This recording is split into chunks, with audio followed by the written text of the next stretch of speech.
Hello दोस्तों, I am Ram. और हम लोगों ने एक स्पेशल क्लास में चालू किया था यूपी लेखपाल 2022 के लिए, जिसमें जो हम पढ़ा रहे थे वो था ग्रामीण विकास। क्लियर है? ग्रामीण विकास में हमारी एक क्लास हो गई है और प्ले लिस्ट में एक्सेस कर सकते हैं आप। उसमें कंप्लीट आपको बेसिक जो था दे दिया गया, स्टार्टिंग कर दी गई थी, साख व्यवस्था चल रहा है। ये दूसरी क्लास है और एक क्लास और हुई थी ग्रामीण विकास के लिए, जिसमें हमने ग्रामीण विकास के साथ साथ जो 2022 का पैटर्न है, सिलेबस है पूरा, वो हमने उसमें कंप्लीट समझाया है और उसे डिकोड किया है। कोशिश की है कि पूरे से डिकोड कर सके। आई होप कि आपको वो भी प्लेलिस्ट में एक्सेस हो जाएगी, मिल जाएगी इजीली। आप प्लेलिस्ट चेक कीजिए।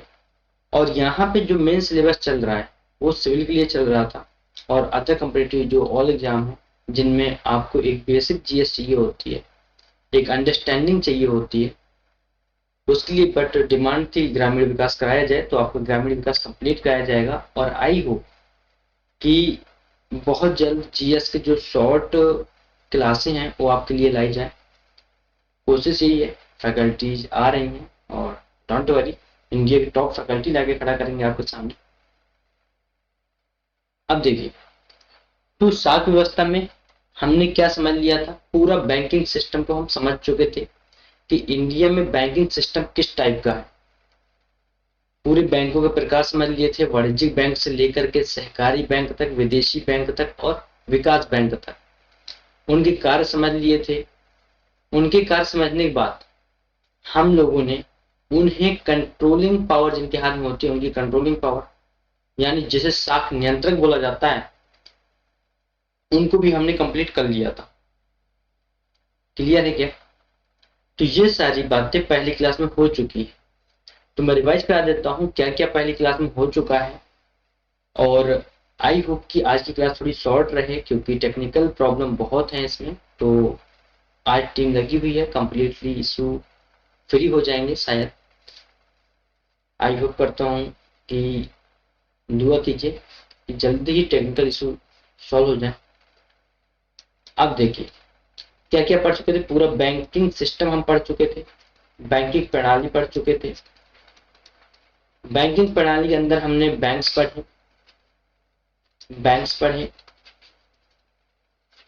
टाइप्स पढ़े। ये फर्स्ट क्लास का है जो एक हम फ्लैशबैक दे रहे हैं। टाइप्स पढ़े। टाइप्स के बाद हमने उनका यूटिलाइजेशन पढ़ा था according to exam point of view. Utilisation पढ़ा था यानी उपयोगिता पढ़ा था। क्या पढ़ा था? उपयोगिता। उसके बाद हमने कंट्रोलिंग पावर पढ़ी थी कि आखिर बैंकिंग प्रणाली कंट्रोल कैसे होती है।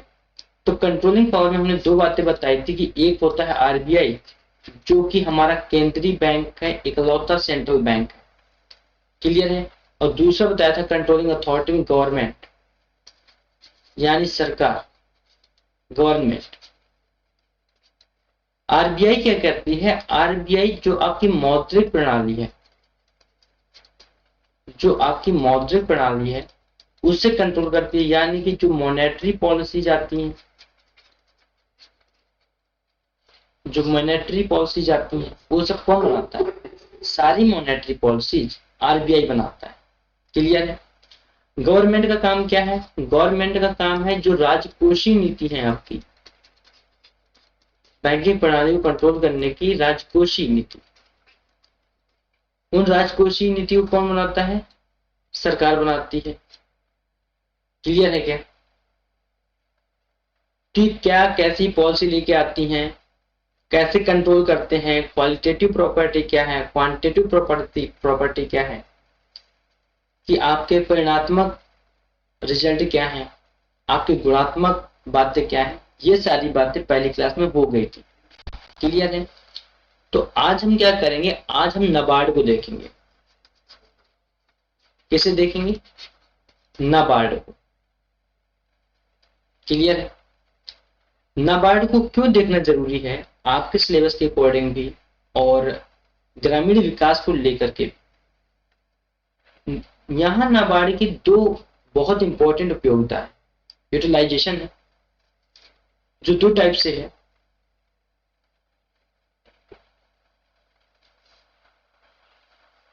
पहला ये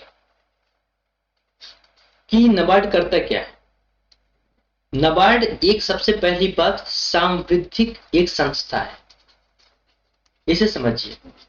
देखिए दो बातें होती हैं, एक होता है सांविधिक संस्था, एक होती है संवैधानिक संस्था। क्या होती है, मैं इसे अलग लिखता हूं, संवैधानिक को आपके संवैधानिक संस्था। क्लियर है क्या? एक क्या होती है, एक होती है सांविधिक, यानी कि संविधान के अंदर किसी विधि द्वारा निर्मित। कैसे निर्मित होती है ये? विधि द्वारा निर्मित होती है। और संवैधानिक का मतलब क्या है कि जब संविधान बना था उसी टाइम पे उससे प्रावधान किए गए थे, यानी कि या तो उसे संविधान संशोधन द्वारा जोड़ा गया, पूरी तरह से एक जो संविधान संशोधन की पूरी प्रक्रिया है उसके थ्रू जोड़ा जाता है। लेकिन सांविधिक में क्या होता है कि जो विधि द्वारा निर्मित होता है, मान लीजिए एक कानून लेकर के आए और हम उस कानून से क्या करते हैं, किसी भी अथॉरिटी को ला करके जोड़ देते हैं। बात समझ में आ रही है? क्या बात समझ में आ रही है? तो नाबार्ड सबसे पहले एक सांविधिक संस्था है, ये आपको याद रखना है। आपके पेपर में पूछ सकता है कि नाबार्ड एक निम्नलिखित में से कैसी संस्था है, सांविधिक, संवैधानिक, अर्ध संवैधानिक, अर्ध सांविधिक, या जो है निम्नलिखित में से कोई नहीं, इनमें से कोई नहीं, है ना, ए एंड बी करके। वो किसी भी टाइप से आपसे पूछ सकता है। तो आपको पता होना चाहिए ये बात कि नाबार्ड जो है आपका वो कैसा है, एक सांविधिक संस्था है, न कि संवैधानिक। क्लियर? अब देखिए दूसरी बात समझिए, आखिर नाबार्ड को लाया क्यों गया, है ना? नाबार्ड की नीड क्या पड़ गई कि नाबार्ड को लाना पड़ा। तो नाबार्ड को लाने के लिए दो बातें बहुत इंपॉर्टेंट थी। एक बात थी, नाबार्ड को लाने की पहली बात क्या थी? पहली बात यह थी कि कृषि में डेवलपमेंट हो। तो कृषि में डेवलपमेंट कब होगा? जब उससे ऋण मिलेगा। क्या मिलेगा? ऋण मिलेगा। क्लियर है क्या? और दूसरी बात ग्रामीण विकास के लिए। दूसरी बात क्या थी? ग्रामीण विकास के लिए। क्लियर है क्या? तो यानी ऋण क्यों जरूरी है? हमने बताया था पहली क्लास में कि ऋण आपको किसानों को इसलिए जरूरी होता है कि हर किसान के पास जरूरी नहीं है कि वो हर एक किसान जमींदार हो, और ये भी जरूरी नहीं है कहीं से कहां तक कि हर एक किसान के पास तीनों क्रॉप आती हो सीजन में। क्योंकि हमारे यहाँ का जो एग्रीकल्चर है वो मानसून एग्रीकल्चर है, तो एवरीथिंग मानसून पर डिपेंड करता है। तो कभी अच्छी हो गई फसल, कभी अच्छी नहीं हुई, और उन्हीं फसल में से क्या होता है, उसके सारे एक्सपेंसेस डिपेंड है, जो फार्मर के अदर एक्सपेंसेस सब डिपेंड है। तो जब तक वो क्रॉप को बोने का टाइम आता है तब तक उसके पास पैसा खत्म हो चुका होता है। तो ये बात है कि भैया ऋण दिया जाए किसानों को, तो उनके लिए तो बैंकिंग प्रणाली बना दी गई। जब बैंकिंग सिस्टम बन गया तो अब बात यह है कि बैंकों को असिस्ट कौन करेगा? उन बैंक्स को जो एग्रीकल्चर को सपोर्ट कर रही हैं, जो agriculture and rural development,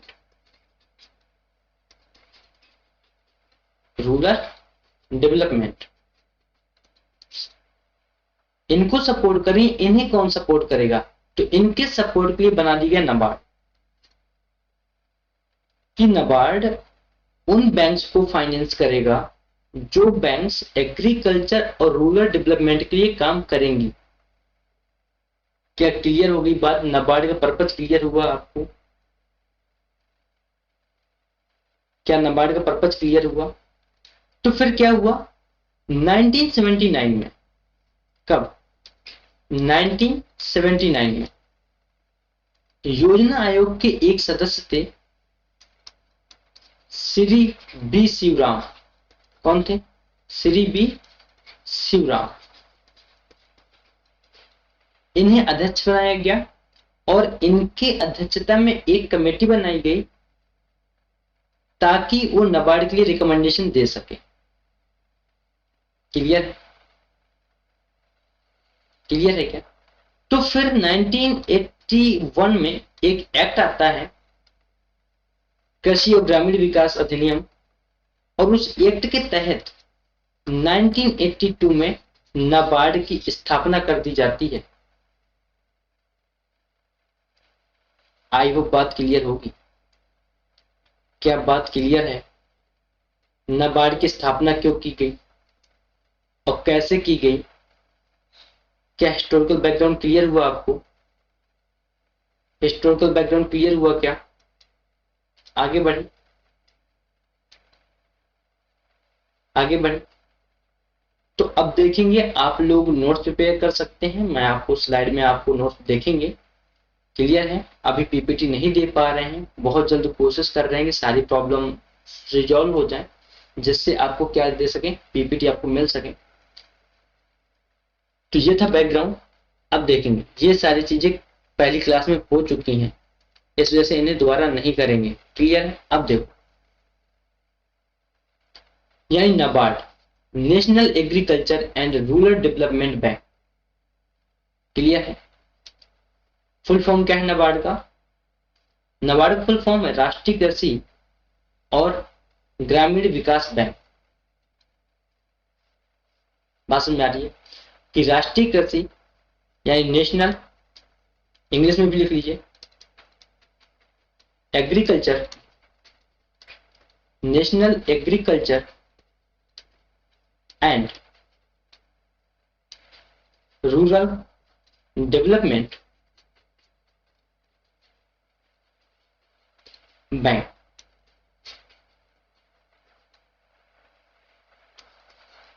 clear है क्या? क्लियर है? National agriculture and rural development bank, यानी कि राष्ट्रीय कृषि नेशनल एग्रीकल्चर को जो बढ़ावा दे और जो ग्रामीण विकास को स्टेबल करने में हेल्प करे। क्लियर है? तो नाबार्ड एक विकास बैंक है। सबसे पहली बात जो आपको याद रखना है, नाबार्ड एक कैसा बैंक है? तो विकास बैंक है। आई होप की बात क्लियर हो जाएगी। ठीक है? तो सबसे पहली बात क्या याद रखनी है कि नाबार्ड कैसा बैंक है? एक विकास बैंक है जो प्राथमिक तौर पर देश के ग्रामीण क्षेत्रों पर ध्यान केंद्रित करता है। कहाँ ध्यान केंद्रित करना है उसका काम है? देश के ग्रामीण एरिया में। अर्बन एरिया से उसका कोई लेना देना नहीं है। अर्बन एरिया के लिए अलग ही पॉलिसीज हैं, अलग ही अथॉरिटीज हैं। क्लियर है? जब हम अभी पढ़ेंगे त्रिस्तरीय व्यवस्था यानी पंचायती राज, तब हम देखेंगे उसमें बलवंत राम मेहता कमेटी ने क्या रिकमेंडेशन दी थी और अशोक मेहता कमेटी ने क्या रिकमेंडेशन दी थी, और फिर कंक्लूड करेंगे रर्बन मिशन को कि क्या रर्बन मिशन उन सारी चीजों को देन की। क्लियर है क्या?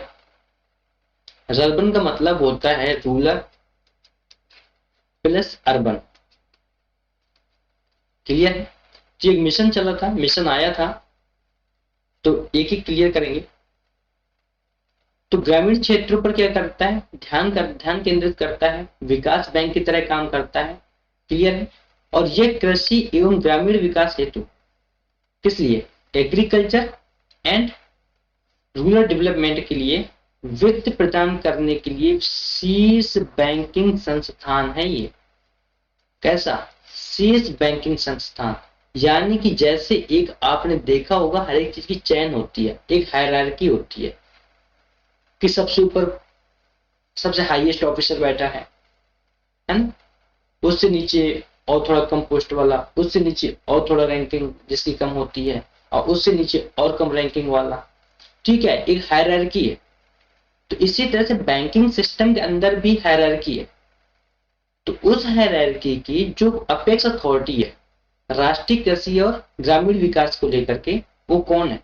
नाबार्ड है। क्लियर है क्या? कौन है? नाबार्ड है। तो अगर इसका वित्तीय मुख्यालय पूछे, वित्तीय राजधानी, ठीक है, तो कहाँ है? मुंबई में अवस्थित है। ये आपको याद रखना है, आपके एग्जाम पॉइंट ऑफ व्यू से इंपॉर्टेंट है। पूछ सकता है कि नाबार्ड की वित्तीय राजधानी कैसे कहा जाता है या वित्तीय राजधानी कहाँ स्थित है, तो आपको ध्यान देना है कि मुंबई में स्थित है। क्लियर है? क्लियर है क्या? कृषि के अतिरिक्त ये छोटे उद्योगों, जो आपके स्मॉल इंडस्ट्रीज होती हैं, जो आपके स्मॉल ट्रेड वगैरह हैं, क्लियर है, जो कुटीर उद्योग हैं, ग्रामीण परियोजनाओं के विकास के लिए उत्तरदायी है। बात समझ में? तो आपके छोटे उद्योगों को भी ये क्या करता है? सपोर्ट करता है। कुटीर उद्योगों को भी सपोर्ट करता है, ग्रामीण परियोजनाओं को भी सपोर्ट करता है, और इनके डेवलपमेंट के लिए रिस्पॉन्सिबल है। कि इसका काम ही है कि इन सारी चीजों को बढ़ावा दे, इन सारी चीजों में इंक्रीजमेंट लेकर के आए। क्या बात क्लियर है? बात क्लियर तो बताइए।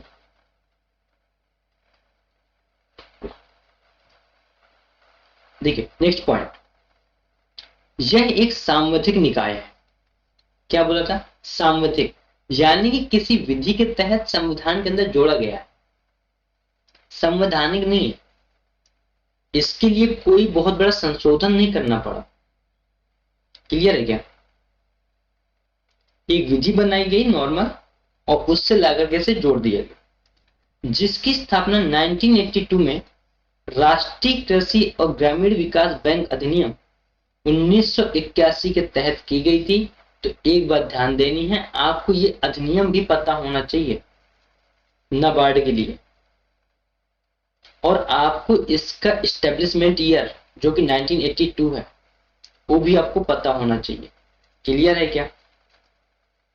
आपके अगर नाबार्ड से क्वेश्चन उठे या आए आपके एग्जाम में, तो मैं कह सकता हूं ये जो आपके पास 4 पॉइंट सामने लिखे हुए हैं, इन्हीं में से आपका क्वेश्चन आएगा। अगर आया तो, क्योंकि आपके सिलेबस का पार्ट है, तो क्वेश्चन कहीं से भी आ सकता है। क्लियर है क्या? अगर यहां से आया तो क्वेश्चन यहीं से उठेगा, क्योंकि मैं आपको बता रहा हूं, ये एक निचोड़ दे रहा हूं केवल आपके एग्जाम पॉइंट ऑफ व्यू के लिए। क्लियर है? आगे बढ़ते हैं।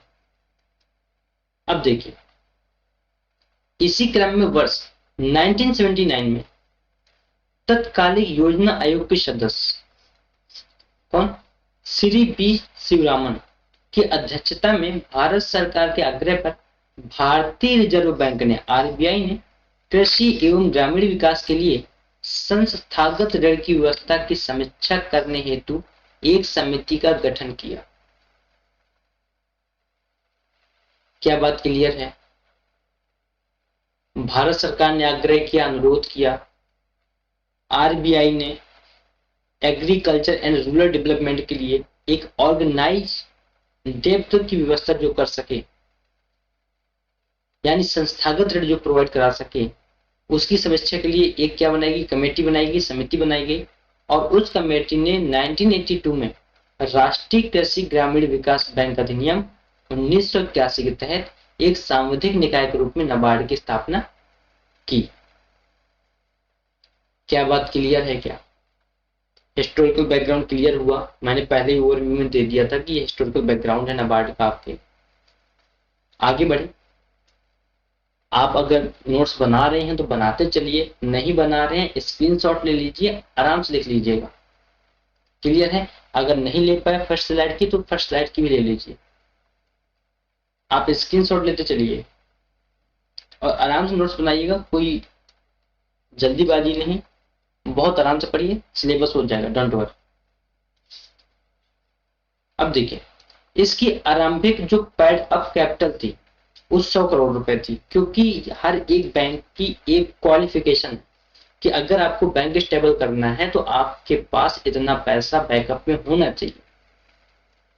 जब आप सरकार को और आरबीआई को आप वो अपनी पैड अप कैपिटल दिखाएंगे, तब आरबीआई आपके बैंक को और सरकार आपके बैंक को ऑथराइज करेगी कि हाँ भैया इसके पास इतना बैकअप है और ये बैंक खोलने लायक है।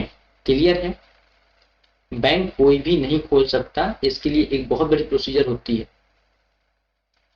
तो जो नाबार्ड की इनिशियल पेड अप कैपिटल थी वो थी 100 करोड़ की। कितनी थी? 100 करोड़ की, जिसमें अगर रिजर्व बैंक और भारत सरकार की हिस्सेदारी देखोगे तो 50-50 करोड़ की थी। क्लियर है? 50-50 का गेम था। 50 करोड़ आरबीआई ने दिए थे और 50 करोड़ गवर्नमेंट ऑफ इंडिया ने दिए थे। क्लियर है क्या? तो नाबार्ड की स्थापना से पहले आरबीआई भारतीय ग्रामीण अर्थव्यवस्था को ऋण सुविधा प्रदान करने हेतु शीर्ष निकाय था। बात समझ में आई? कि जब तक नाबार्ड की स्थापना नहीं हुई थी तब तक आरबीआई क्या कर रहा था? ग्रामीण अर्थव्यवस्था को संभाल रहा था और वहां पर सर्विसेज प्रोवाइड करा रहा था, और उसके लिए आरबीआई ही रूरल डेवलपमेंट के लिए एक अपेक्स अथॉरिटी थी, एक अपेक्स सिस्टम था। क्लियर है क्या? तो इसके परिणाम स्वरूप भारत में कृषि और ग्रामीण विकास के संदर्भ में एक शीर्ष विकास वित्तीय संस्थान के रूप में नाबार्ड की स्थापना की गई। क्या क्लियर है बात? तो देख सकते हैं नाबार्ड की स्थापना कितने गंभीर रूप में हुई है, कितनी गंभीरता से नाबार्ड आया था। हाँ, नाबार्ड आज अपने वर्क में सक्सेस है नहीं है वो बात अलग की बात होती है, क्रिटिसाइज भी किया जाता है। तो जब क्रिटिकल एनालिसिस करते हैं तो बात अलग होती है, तो एक थोड़ा सा ब्रॉड लेवल की बात हो जाती है, बट आपके एग्जाम पॉइंट ऑफ व्यू से वो इम्पोर्टेंट नहीं है। जो इम्पोर्टेंट है वो आपके सामने। क्लियर है? अब देखिए, नाबार्ड की भूमिका मुख्य रूप से कृषि एवं ग्रामीण विकास के क्षेत्र में रिजर्व बैंक ऑफ इंडिया की भूमिका का ही विस्तार है। जो आरबीआई काम कर रही थी वही काम नाबार्ड कर रही है, और लेकिन आरबीआई क्या कर रही थी? केवल ग्रामीण जो अर्थव्यवस्था थी उससे ऋण दे रही थी। नाबार्ड भी ऋण देता है, लेकिन नाबार्ड डेवलपमेंट के लिए भी रिस्पॉन्सिबल है। क्लियर है क्या? नोट डाउन कर लीजिए।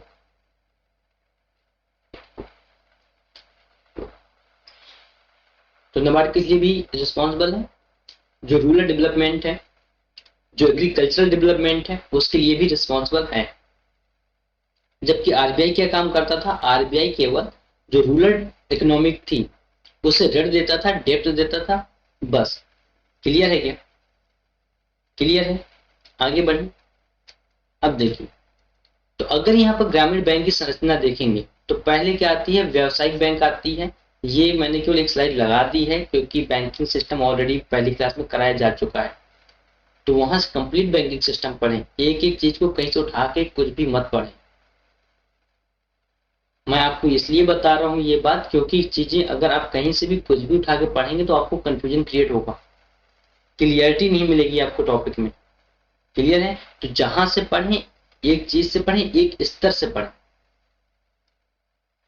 तो ग्रामीण बैंक संरचना में पहली बैंक है व्यावसायिक बैंक, दूसरी बैंक है क्षेत्रीय ग्रामीण बैंक यानी आरआरबी, रीजनल रूरल बैंक, तीसरी बैंक है सहकारी बैंक। तो एक बात ध्यान दीजिएगा, सहकारी बैंक को हम बहुत अच्छे से कराएंगे, आरआरबी को भी कोशिश करेंगे कि काफी थोड़ा ठीक हो जाए, राइट। लेकिन सहकारी बैंक पे हमारा फोकस रहेगा क्योंकि जो आपके एग्जाम में क्वेश्चन आएगा वो सहकारी बैंक से ज्यादा चांसेस रहेंगे कि आपका एग्जाम पूछे। क्लियर है क्या? तो सहकारी बैंक इंपॉर्टेंट है और अच्छे से कराएंगे, डोंट वरी। ठीक। भूमि विकास बैंक जो चौथी बैंक है ग्रामीण बैंक संरचना में, वो कौन है? भूमि विकास बैंक। क्या चारों बैंकों के नाम क्लियर है? आई होप बात क्लियर होगी। आगे बढ़ते हैं। अब देखिए, तो बात हो गई हमारे पास किस चीज के लिए? नाबार्ड के लिए। क्लियर है? लेकिन इसी में आपके जो घटक और प्रशासन वाला टॉपिक है, जो पहला टॉपिक है सिलेबस का आपके, उसमें प्रशासन का भी मैटर है। तो नाबार्ड की बात खत्म हो गई। अब देखिएगा आखिर इन सारी चीजों के लिए प्रशासन कैसे वर्क करता है, एक प्रशासन की हायरार्की क्या है, आखिर प्रभाग कैसे बैठे हैं, और दूसरी बात उसमें हायरार्की का सीक्वेंस क्या है, ये आपको इंपॉर्टेंट होगा वहां पे, जो पूछ सकता है कि सचिवालय का सबसे बड़ा अधिकारी कौन होता है। बात समझ में? तो राजस्व विभाग के सभी प्रशासनिक मामले विभाग के मुख्य सचिवालय के अधिकारियों और स्टाफ तथा मुख्य आयुक्त व इससे उच्च स्तर के भारतीय राजस्व सेवा यानी जो अधिकारी हैं उसके सीमा शुल्क एवं केंद्रीय उत्पाद शुल्क की गोपनीय रिपोर्ट के डोजियरों का रख रखाव करता है कौन? प्रशासन प्रभाग। संचालित कैसे होता है? जो वहां के स्टाफ हैं, जो वहां के सचिवालय के अधिकारी हैं, जो वहां के मुख्य आयुक्त हैं। बात समझ में आ रही है? जो राजस्व सेवा के अधिकारी हैं, जो सीमा शुल्क और केंद्रीय उत्पाद शुल्क के अधिकारी हैं, वो लोग सारी रिपोर्ट को अपनी गोपनीयता के साथ रखते हैं और इन चीजों को क्या करते हैं, पब्लिक करने की कोशिश नहीं की जाती। हाँ, लेकिन जब आपका बजट आता है तो उस बजट में आपकी सारी चीजें मेंशन होती हैं, लेकिन ये मेंशन नहीं होता कि ये सारे काम कर कौन रहा है। बात समझ में आ रही है? लेकिन आपके एग्रीकल्चर को कितना पैसा जा रहा है, आपके रूरल डेवलपमेंट को कितना पैसा जा रहा है, आपके एमपी लेट्स जो पॉलिसी है उसके लिए कितना पैसा जा रहा है।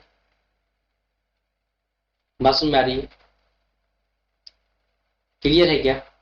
जो हम नाम ले लेते हैं जैसे एमपी लेट्स, देखिए हर एक चीज यहाँ पे लिखी हुई नहीं मिलेगी। रीजन है क्योंकि बहुत सारी चीजें यहां से सीधे निकलती हैं जब टॉपिक पढ़ाया जाता है। क्लियर है क्या? तो उन चीजों को नोट डाउन करें और फिर उन चीजों पर थोड़ा थोड़ा आप भी जानकारी इकट्ठा करें, क्योंकि आपकी मेहनत बहुत मायने रखती है। अगर आप सोचें कि हमने वीडियो देख ली है, हमने स्क्रीनशॉट ले लिए हैं, हमने नोट्स बना लिए हैं, उन्हीं नोट्स में काम हो जाएगा, तो आप रॉन्ग हो। आपकी मेहनत बहुत इंपॉर्टेंट है। जब तक आप अपनी चीजों को क्रॉस चेक नहीं करेंगे तब तक आपको प्रॉब्लम आएगी। क्लियर है? आगे बढ़ते हैं। अब देखिए, अगर राजस्व विभाग के कार्य और संरचना की बात करें, वर्क एंड स्ट्रक्चर, तो निम्नलिखित कारकों के लिए जिम्मेदार कौन कौन है? पहला, राजस्व विभाग सचिव के पूर्ण निर्देशन एवं नियंत्रण में कार्य करता है। यानी सबसे हायर अथॉरिटी कौन होगा? सचिव। एक बात ध्यान दीजिएगा, ये जितने भी हायर अथॉरिटी होते हैं, चाहे वो आपके राजस्व विभाग में हो, चाहे वो आपके किसी भी डिपार्टमेंट में हो, क्लियर है क्या, मोस्टली आपको देखने को मिलेगा कि सारे के सारे आईएएस ऑफिसर होते हैं। कैसे होते हैं? आईएएस ऑफिसर होते हैं। क्लियर है क्या? क्लियर है? हाँ, तो अगर ये कभी पूछता है कि जो राजस्व विभाग का सचिव होता है वो किस डिपार्टमेंट से चुन के आता है, तो वो आपको याद रखना है कि उसे यूपीएससी चुनता है, और जो आईएएस होता है, सीनियर मोस्ट आईएएस होते हैं, उन्हें क्या बना दिया जाता है? सेक्रेटरी। क्लियर है? क्लियर है क्या? यहां से लेके कैबिनेट सेक्रेटरी तक सारे के सारे आईएएस ऑफिसर ही होते हैं। बात समझ में आ रही है? और खासकर जहां पर रेवेन्यू डिपार्टमेंट की बात आए,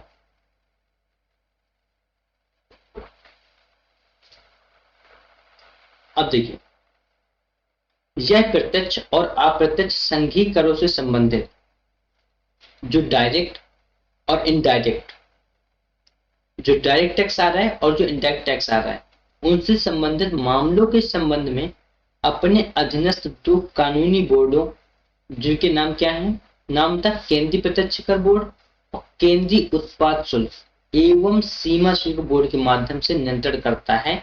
तो आपको बोर्ड पता होने चाहिए, क्योंकि इन बोर्ड्स के अंदर बहुत सारी टीम होगी, एक टीम होगी पूरी जो वर्क कर रही होगी प्रॉपरली।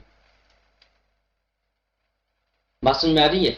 राजस्व सचिव, जो सचिव होता है, जो सेक्रेटरी होता है, वो अकेले दम पर नहीं पूरे डिपार्टमेंट को संभाल लेता। उसके लिए एक बहुत बड़ी टीम चाहिए होती है और एक रिलायबल टीम चाहिए होती है। क्लियर है क्या? क्या ये बात क्लियर है? जब आप लेखपाल बनोगे, जो आप रिपोर्टें दोगे अपने सीनियर को, वो सीनियर सारे के सारे जाकर के कहाँ रिपोर्ट दे देते हैं? अपने डीएम को। अब जो डीएम साहब बैठे हैं आपके जिले में, वो तो रेवेन्यू के लिए हायर ऑफिसर है। अब वो डीएम साहब कहाँ जाके दे देते हैं? इन सभी लोगों को बोर्ड को सौंप दिया जाता है। अब बोर्ड किसे सौंपता है? सचिव को। क्लियर है क्या? क्लियर है ये बात? आगे बढ़े। अब देखिए, तो राजस्व विभाग के लिए जो निम्नलिखित अधिनियम है सारे आपको याद नहीं करने हैं, याद हो तो भी काम चल जाएगा, ना हो तो भी काम चल जाएगा। इंपॉर्टेंट याद कर लेना। जैसे आयकर अधिनियम 1961, तो ऐसे नॉर्मल याद हो जाए तो ठीक, ना हो तब भी ठीक। धनकर अधिनियम 1958, व्ययकर अधिनियम 1987, बेनामी कारोबार प्रतिषेध अधिनियम 1988। क्लियर है? अधिलाभ कर अधिनियम 1963, कंपनी अतिकर अधिनियम यानी कंपनी अतिकर जो अधिनियम है 1964, ये आपको थोड़ा इंपॉर्टेंट है, आप इस पर स्टार मार्क कर लीजिए जो इंपॉर्टेंट है। ठीक है। केंद्रीय उत्पाद शुल्क अधिनियम 1944 और इससे संबंधित मामले, तो आप इससे भी स्टार मार्क कर लीजिए, ये इंपॉर्टेंट है। उसके बाद सीमा शुल्क अधिनियम 1962 और संबंधित मामले, ये भी आपको लिए इंपॉर्टेंट है, क्योंकि जब आप जीएसटी वगैरह पढ़ेंगे तो आपको ये सारी बातें पता होनी चाहिए। क्लियर है? तो क्या सर जीएसटी भी पढ़नी पड़ेगी? हाँ यार बिल्कुल, थोड़ा सा टच करके चलना पड़ेगा, क्योंकि मैंने बोला था फालतू कुछ मत पढ़ो, जो सिलेबस में है उसके अंदर तक घुस के पढ़ो, ताकि अगर उस सिलेबस से क्वेश्चन पूछता है, क्योंकि जब बोलते हैं एग्जाम दे के आते हैं बोलते हैं आउट ऑफ सिलेबस चला गया क्वेश्चन, तो यार आउट ऑफ सिलेबस कुछ नहीं होता है, खासकर कुछ एग्जामों को छोड़ करके। क्लियर है? कुछ एग्जामों में होता है, जो हायर एग्जाम होते हैं उन्हें प्रेडिक्ट करना मुश्किल होता है थोड़ा सा, लेकिन इन एग्जामों के लिए सिलेबस से बाहर कुछ नहीं होता, बस आप सिलेबस को थोड़ा सही से डिकोड करो कि आखिर क्या क्या चीजें इसके अंदर आएंगी। तो आपको ये 3 अधिनियम इंपॉर्टेंट है आपके लिए। क्लियर है क्या? आगे बढ़े। अब देखिए, केंद्रीय बिक्री कर अधिनियम 1956 1956, स्वापक औषधि एवं मन प्रभावी पदार्थ अधिनियम 1985, भारतीय स्टाम्प अधिनियम 1899। जहां तक यह संघ के अधिकार के क्षेत्र में आता हो, आप बाहर इसे लागू नहीं कर सकते। जहां तक फेडरल के राइट होंगे इसके लिए, वहीं तक ये मान्य होता है और लागू होता है। क्लियर है क्या? विदेशी मुद्रा संरक्षण और तस्करी निवारण अधिनियम 1974, विदेशी मुद्रा प्रबंधन नियम, इसे आप टिक कर लीजिए, ये भी इंपॉर्टेंट है। जिनमें स्टार मार्क कर रहा हूँ वो इंपॉर्टेंट है, उन्हें याद होने चाहिए, और बाकी में जिनमें मैंने स्टार मार्क नहीं किया है अगर ना भी याद हो तब भी चलेगा। क्लियर है? धन शोधन निवारण अधिनियम 2002, तो ये लेटेस्ट है, 2002 का है अभी, तो आपको ये पता होना चाहिए। क्लियर है? तो 4 से 5 जो मैंने अधिनियम मार्क कराए हैं वो आपको पता होने चाहिए। आगे बढ़े। अब देखिए, तो आई होप की बात समझ में आई होगी। तो आज हमने 2 टॉपिक कर लिए। पहला टॉपिक क्या किया हमने? पहला टॉपिक किया नाबार्ड, और दूसरा टॉपिक क्या किया? Revenue administration. Revenue administration.